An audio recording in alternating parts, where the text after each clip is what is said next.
So it's 2023 and a lot of stuff has happened to the game and a lot of updates. That's why I felt like I needed to make an updated search guide, especially since we got so many new stuff like Bracelet, for example. I will tell you what to get in Bracelet and also tell you some few changes that I made to my own search build that are personal choice, by the way, and you can also make them or you can keep the already known meta stuff. So let's start by the engraving setup like how we always do. So the business slot for Surge is would always be Grudge, Ambushmaster, Surge, Adrenaline. Then the fifth engraving it's either Curse Doll or Keen Blunt. I will give you the difference between Curse Doll and Keen Blunt and where each engraving works the best. So for Curse Doll it's for consistent damage. The damage you would have with Curse Doll will always stay the same. But with Keen Blunt you would have sometimes higher damage and sometimes lower damage. So basically, it's a higher ceiling and lower ceiling at the same time, while Curse Doll is just constant, consistent damage. If you do plug in a lot, I would advise you to go for Curse Doll, but if you do a lot of bussing, I would advise you to go with Keen Blunt, and I will explain now why I think Keen Blunt is better for bussing. So the most obvious reason is penalty, since Curse Doll penalty affect your healing, and you don't want to reduce the healing while bussing. And when you're bussing, you actually pick your teammate. You can pick a Kurt Synergy to go with your bussing, since you can't pick some random guy. With plugin, you basically just go and join random lobbies, so you're not guaranteed crit synergy all the time. So that's why Curse Doll is better for plugin. So now that I explained to you the difference between them, I would still advise you to go Curse Doll, not just because it's consistent damage, but for one silly reason, I'm going for 9-7 stone, and I already made the series if you want to watch it, it's on my channel. And it's better to try and attempt on a Curse Doll Adrenaline Stone just for a chance to get 9-7. So just in that really low chance that you get a 9-7 on a Cursor Adrenaline Stone, it would be really good for the end game when we get ancient accessories. But let's say if you had Keen Blunt Adrenaline here, if you get the 9 on Adrenaline and the 7 on Keen Blunt, that stone would be useless for end game. That's just like one silly reason, you don't have to mind it. Now let's go to gems. So for gems, we would go Blitz Rush cooldown, Maelstrom cooldown, Spin Cutter cooldown, Soul Absorber cooldown, Wind Cut cooldown, and Void Strike cooldown. And for the damage gems, we will go Surge, obviously, Void Strike, Blitz Rush, Soul Absorber, and Earth Cleaver. If you want to save some gold here, you don't need to have high level gems on both Earth Cleaver and Void Strike because you would barely notice the damage difference. So if you want to save gold here, you can go a level 5 damage gem on Earth Cleaver and a level 5 damage gem on Void Strike. Just make sure your highest level gems are on Surge first, the highest one, then Blitz Rush, then Soul Absorber. The rest are just cooldown gems, basically. For the card set, I finally finished 18 Awakening Light of Salvation. I don't even know if I should flex this, since I have been so cursed with getting this. The sad part is that I'm not even going to use it. I'm still going to use the crit chance card set. I'm only going to use this against bosses that are weak to holy damage, because I still like my crit chance on Surge. That's the most important thing for me. And talking about important things, you need to have this weapon skin. I don't care what are you running on your Deathblade. You need to have the katana weapon skin. Okay, let me show it to you guys how it looks like. So look at this bad boy. How can you play Deathblade and not pick this weapon skin? So yeah, make sure to get this skin as well. And now let's talk about the tripods. For the tripod, first wind cut, you go quick wrap, sustain enhancement, and tick sword. Only get level 5 on quick wrap, the rest don't matter. For spin cutter, open weakness, quick wrap, and triple spin.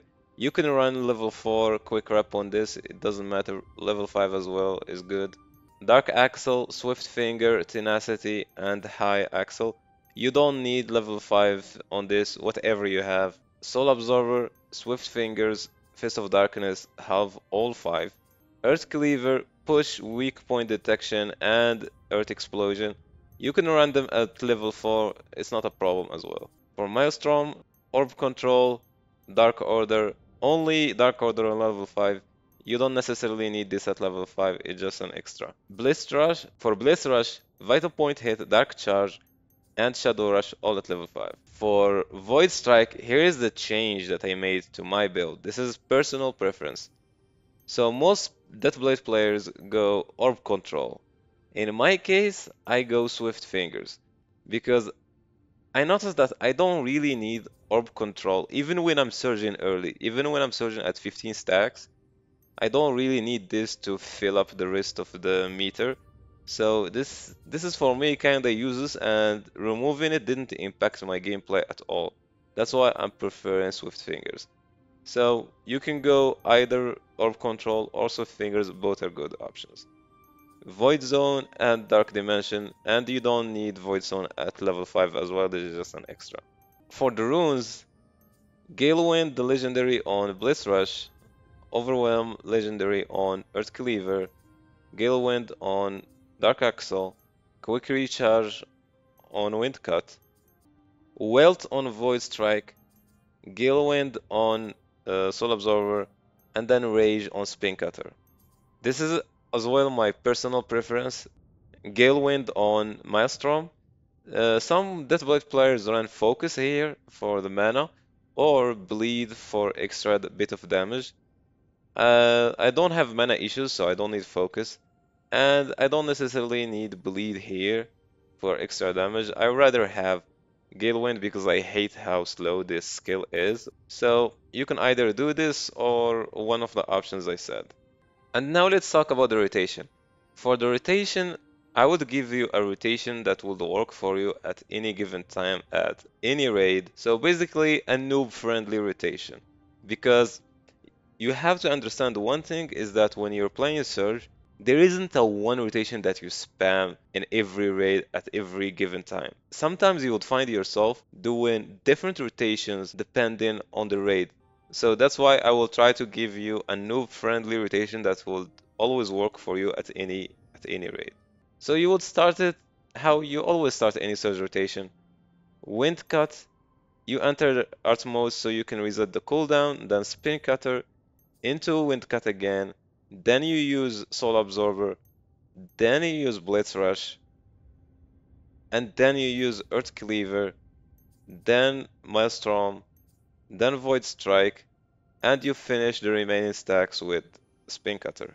So now you would ask, why would I consider this rotation a new friendly rotation?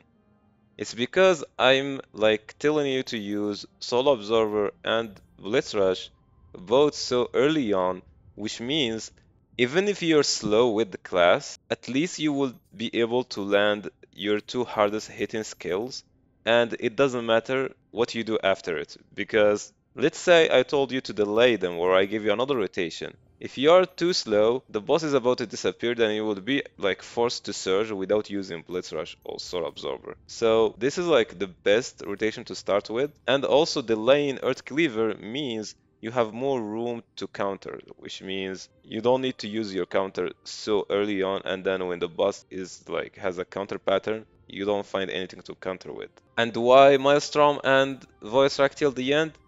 Is so that if you're forced to surge early, since this is what I expect. I expect a new player to not always find room to surge, because their rotation would always be slower than an advanced player. So this would help you. If you notice that the boss is going to disappear, you can surge earlier and use Maelstrom and Void Strike to get the remaining orbs. Since you're gonna surge at 16 or 17 stacks, you would find something to fill up your orb with. And now let me show you like an example of how to do it.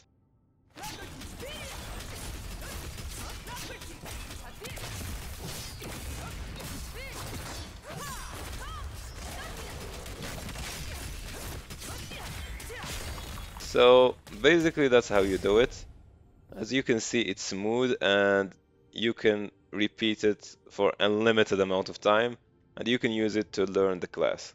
Now all that's left is to talk about the bracelet, so let's go to the bracelet NPC. So first let me show you the bracelet that I'm running. It's basically 100 spec, 63 crit, and dexterity. You should be looking to run a bracelet similar to it or better. And just make sure the combat stats are crit spec, obviously. Honestly, for bracelets, since the prices at the moment are ridiculous, I would advise you to get a bracelet with only 3 bonuses because 4 bonuses are really expensive, or you can get a bracelet with crit spec and re-roll the 2 bonuses to get lucky. So you would be looking to have this in your bracelet, the wedge effect and the hammer effect. So if you can get spec crit on top of wedge and the hammer effect on bracelet, congrats. You officially have the best bracelet you could afford in our version of the game. So that's what you should be aiming for in the bracelet, or you can settle for one like mine and it will also be completely fine. And that's it for this updated guide. Hope it was helpful and see ya.